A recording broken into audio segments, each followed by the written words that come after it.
PT RMK Energi Tbk atau RMKE akan melakukan pemecahan nilai nominal saham dari semula Rp100 menjadi Rp20 per saham. Ya, pemirsa, terima kasih Anda masih bersama kami di Market Pass. Emiten jasa logistik dan energi PT RMK Energi Tbk resmi mendapatkan persetujuan pemegang saham untuk melakukan stock split dengan rasio 1:5. Ya, langkah ini diharapkan membuat harga saham lebih terjangkau bagi investor dan meningkatkan likuiditas perdagangan. PT RMK Energi Tbk atau RMKE akan melakukan pemecahan nilai nominal saham dari semula Rp100 menjadi Rp20 per saham. Keputusan ini telah disetujui dalam RUPSLB yang digelar pada 26 Juni 2026. Dengan rasio 1:5, satu saham lama akan menjadi 5 saham baru. Seiring pelaksanaan stock split, jumlah saham ditempatkan dan disetor penuh perseroan meningkat dari 4,3375 miliar saham menjadi 21,875 miliar saham. Sementara total modal dasar bertambah dari 14 miliar menjadi 70 miliar saham. Manajemen menilai langkah ini akan meningkatkan akses investor retail terhadap saham perseroan. Berdasarkan jadwal yang ditetapkan, perdagangan saham dengan nilai nominal baru di pasar reguler dan negosiasi dimulai pada 17 Juli 2026. Recording date ditetapkan pada 20 Juli, sedangkan distribusi saham hasil stock split kepada pemegang saham dilaksanakan pada 21 Juli 2026. Dengan pelaksanaan ini, perseroan berharap likuiditas saham meningkat dan basis investor menjadi lebih luas. Berbagai sumber IDX Channel. Pemirsa, PT Jababeka Tbk melalui anak usahanya PT Graha Buana Cikarang membidik target marketing sales senilai Rp1,8 triliun dari sejumlah proyek pergudangan hingga residensial. Ya, Direktur PT Graha Buana Cikarang Ivon Anggraini menyatakan akan mengoptimalkan penjualan lahan industri, pengembangan proyek gudang multiguna Jababeka Beach Park, serta ekspansi residensial baru di Cikarang guna mengejar target tersebut. Adapun perseroan saat ini tengah mengembangkan Jababeka 9 yang merupakan fase terakhir pengembangan kawasan industri Jababeka. Kawasan tersebut akan difokuskan untuk kebutuhan manufaktur pergudangan hingga industri penunjang lainnya. Selain kawasan industri, perseroan juga mengandalkan proyek Jababeka Beach Park. Dari sisi pemasaran, proyek Beach Park dilaporkan mendapatkan respon positif di mana sejak diluncurkan sebanyak 270 unit telah terjual dengan kisaran harga 1,65 miliar hingga 2,5 miliar rupiah per unit. Ya, pemirsa, PT Mustika Ratu Tbk tetap optimistis industri kecantikan dan perawatan diri di Indonesia akan mencatat pertumbuhan hingga akhir 2026. Ya, untuk mengoptimalkan pertumbuhan, perseroan berkomitmen untuk memperkuat inovasi dan riset, memperluas distribusi omnichannel, serta mempercepat transformasi digital. PT Mustika Ratu Tbk tetap optimistis industri kecantikan dan perawatan diri di Indonesia akan mencatat pertumbuhan hingga akhir 2026 meski dibayangi pelemahan daya beli masyarakat, fluktuasi nilai tukar rupiah, dan ketidakpastian ekonomi global. Direktur Mustika Ratu Kusuma Ida Anjani mengatakan perseroan menilai fenomena lipstick effect memang terjadi di Indonesia. Namun perseroan menilai perubahan yang lebih besar justru berasal dari transformasi gaya hidup konsumen.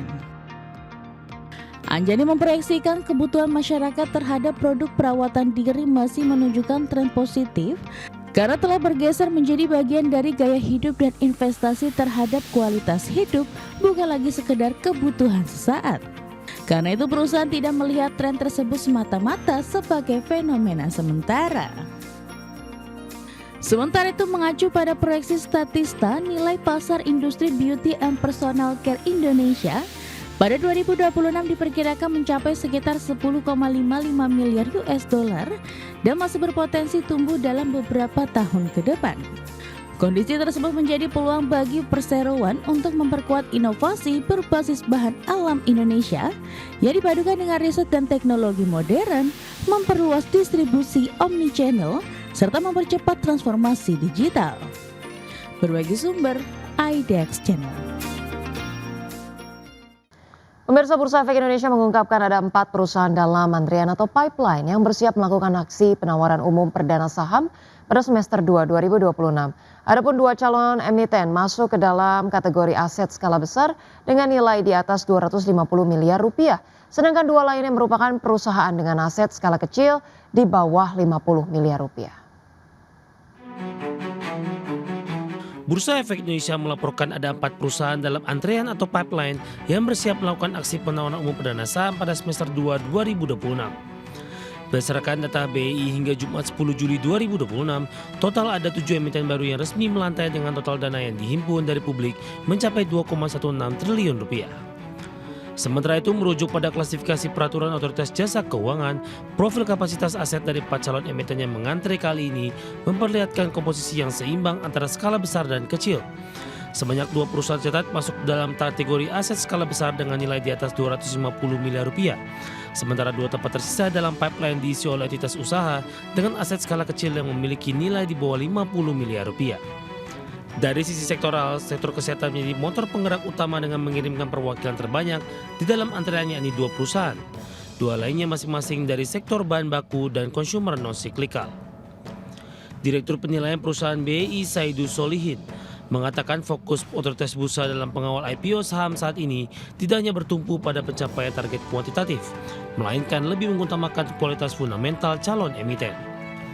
Bursa Efek Indonesia menilai bahwa meningkatnya antrian IPO menjadi salah satu indikator yang menunjukkan bahwa pasar modal Indonesia tetap menjadi alternatif pendanaan yang menarik bagi dunia usaha. Namun demikian, pipeline bersifat dinamis karena setiap perusahaan memiliki kesiapan dan waktu yang berbeda dalam menentukan momentum pencatatannya. BEI memastikan akan terus melakukan edukasi, pendampingan dan komunikasi dengan calon emiten beserta para pemangku kepentingan agar semakin banyak perusahaan yang siap memanfaatkan pasar modal. Berbagai sumber ada X Channel. Pemirsa, harga minyak melambung lebih dari 9% pada perdagangan Senin dan mencapai level tertinggi dalam 1 bulan.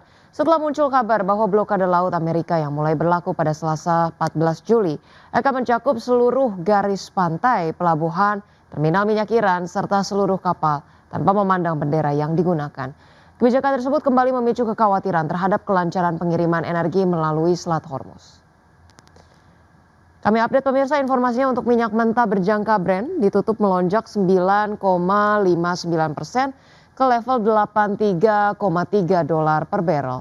Kemudian minyak mentah berjangka West Texas Intermediate melesat 9,42% menjadi 78,14 dolar per barrel. Sebelumnya Presiden Donald Trump mengumumkan negaranya akan kembali menerapkan blokade laut terhadap Iran dan mengenakan pungutan sebesar 20% atas seluruh kargo yang dikirim melalui Selat Hormuz, menyusul kembali memanasnya aksi militer antara Washington dan Teheran. Analis menilai kebijakan tersebut ditambah serangan balasan dan berkurangnya lalu lintas kapal melalui Selat Hormuz meningkatkan kekhawatiran pasar terhadap ketersediaan pasokan minyak dalam jangka pendek. Di sisi lain, Iran menegaskan tidak akan membiarkan Amerika Serikat ikut campur dalam pengelolaan Selat Hormuz.